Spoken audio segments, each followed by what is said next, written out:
Hi, this is Congressman Guy Reschenthaler, and you're listening to Get Going with Guy, a conservative's guide to cutting through the propaganda of the woke left in the mainstream media, a podcast where hypocrisy has no home. All right, gang, you know the drill. Bluff, bottom line up front. Here's the bluff. The Biden administration wants authoritarian regimes like Russia, China, and Cuba to lecture us on racism and policing. If you think I said that incorrectly, I didn't. Get your head around that. Let's just put this in context.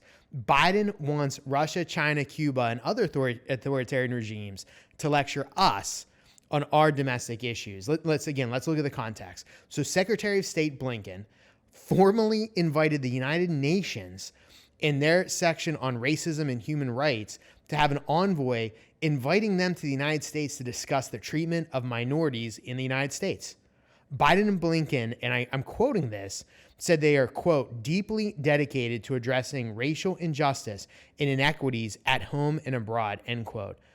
So I'm glad we invited the UN to come lecture us about equality. You know, only Joe Biden, only Blinken, only this Blame America First crowd would kowtow to a bunch of globalists who care nothing about power and authority to come to the United States, the freest nation on earth, and have these authoritarian regimes lecture us on freedom. It's laughable. It's outrageous, actually, when you think about it. So I've got an idea. You might call it crazy, but how about we have discussions at the UN about China's human rights abuses and atrocities? How about at the UN we start asking about the Uyghur internment camps? How about we ask about how the Chinese rolled into Hong Kong, an independent and free city-state that was a democracy?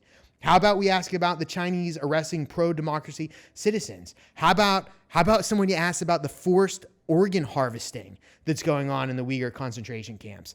How about somebody in the Biden administration starts talking about the COVID-19 pandemic and that cover up? How about we talk about the doctors that were jailed because they were speaking out on COVID and the origins in China? So how about we get somebody to put some pressure on China rather than kowtowing to the Chinese, asking them to come here and lecture us? What about Cuba? How about we do something to help the people in Cuba who are fighting for freedom? Cuba is right now a police state. They have more secret police than the East German Stasi did during the Cold War. And yet we have the dictator, Diaz-Canel, sending military thugs into the street dressed as civilians so they can attack people protesting for freedom.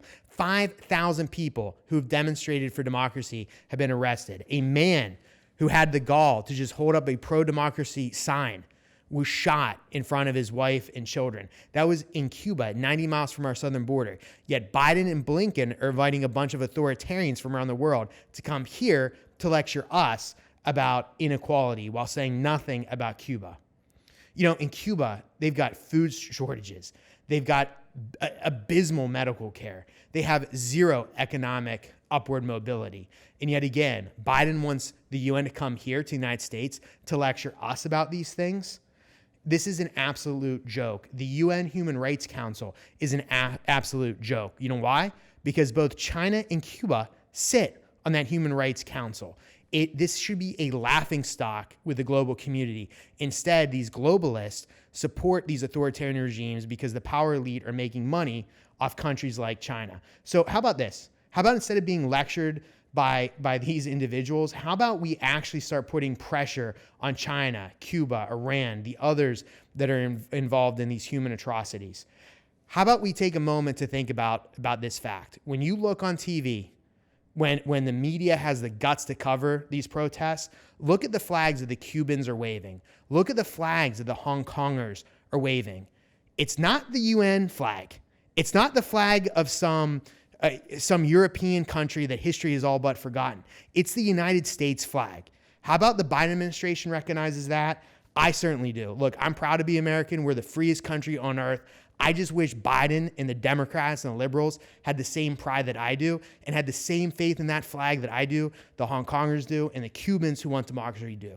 It's time the Biden administration wakes up to this fact. All right, that's it for today, gang. I'll see you next time. As always, just call me Guy.